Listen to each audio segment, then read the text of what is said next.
আসসালামু আলাইকুম, সবাইকে ইংলিশ কিউরেটর অফিসিয়াল ইউটিউব চ্যানেলে স্বাগতম। আপনারা প্রত্যেকে জানেন যে আজকে এনটিআরসিতে একটা মিটিং হওয়ার কথা ছিল 19তম নিবন্ধনের সার্কুলার সম্পর্কে, যে সার্কুলারটা ঠিক কবে দিতে পারে। কিন্তু আজকের যে মিটিং, সেই মিটিংয়ের আরও বেশ কিছু প্রতিপাদ্য বিষয় ছিল।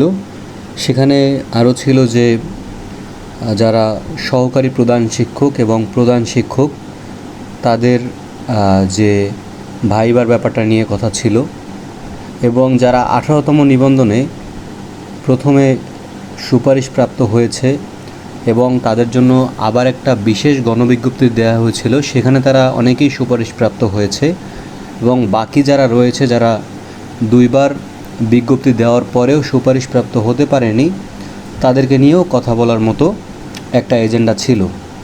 তো এখন সবার মনেই প্রশ্ন যে মূলত কোন কোন বিষয়গুলো নিয়ে কথা হয়েছে এবং 19তম নিবন্ধনের সার্কুলার কি এই মাসে আসতে পারে কি না। দেখেন, এই মাসে 19তম নিবন্ধনের সার্কুলার আসতে পারে, এটা প্রায় 70% মানুষ বলেছে বা বিভিন্ন সোর্স থেকে তারা বলেছে।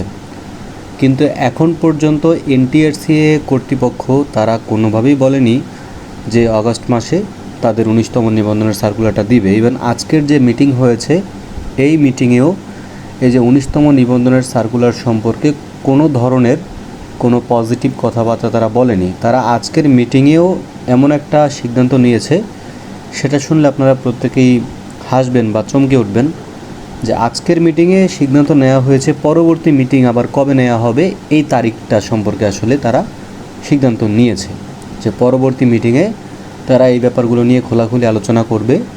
তো পরবর্তী মিটিংটা কবে হবে সেইটার তারিখ ঘোষণা করা হয়েছে আজকের মিটিংয়ে। তো আজকের মিটিংয়ে ওইরকম কোনো পজিটিভ কথাবার্তা বা কোনো ভালো নিউজ আপনাদের জন্য ছিল না।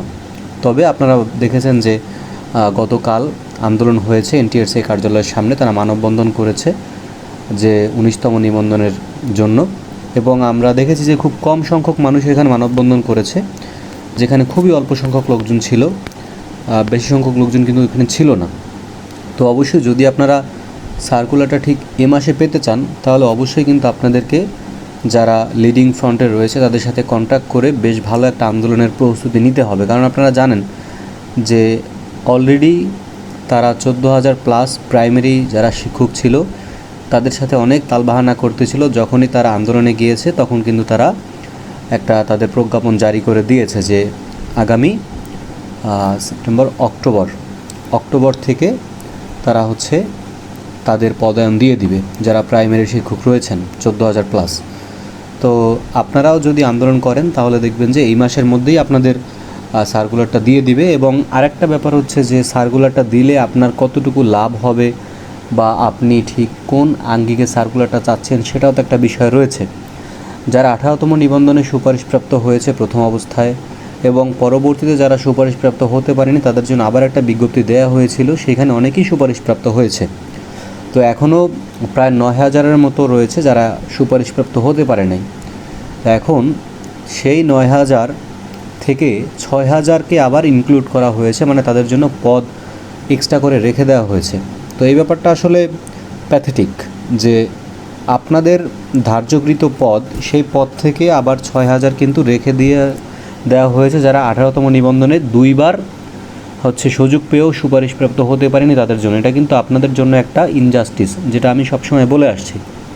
কারণ আপনি যদি খেয়াল করে দেখেন, আপনি যদি ইংলিশ ডিপার্টমেন্টের হয়ে থাকেন, আপনাদের জন্য পদ ছিল 77,000-এর মধ্যে 800+। তো যখনই এই 77,000-এর মধ্যে থেকে 6,000 পদ এই যে যারা দুইবার সুযোগ পেয়েও সুপারিশপ্রাপ্ত হতে পারেনি তাদের জন্য রেখে দেওয়া হলো, তখন কিন্তু আপনার পদ এসে দাঁড়ালো 132 থেকে 133টা। মানে ইংলিশ ডিপার্টমেন্টে যারা রয়েছেন তাদের জন্য হাই স্কুলে পদ আছে 132 থেকে 133টা। এখন আপনি চিন্তা করে দেখেন যে গত নিবন্ধনে মানে 18তমতে তাদের জন্য ফাঁকা ছিল 6,000 পদ, সেইখান থেকে তারা 2টা গণবিজ্ঞপ্তি পেল, মানে 2টা চান্স তারা পেল। সেই 2টা চান্সের মধ্যে অনেকেই রয়েছে তারা কোনো স্কুল পায় নাই। কেন পায় নাই? কারণ তাদের মার্ক ছিল 40-এর আশেপাশে।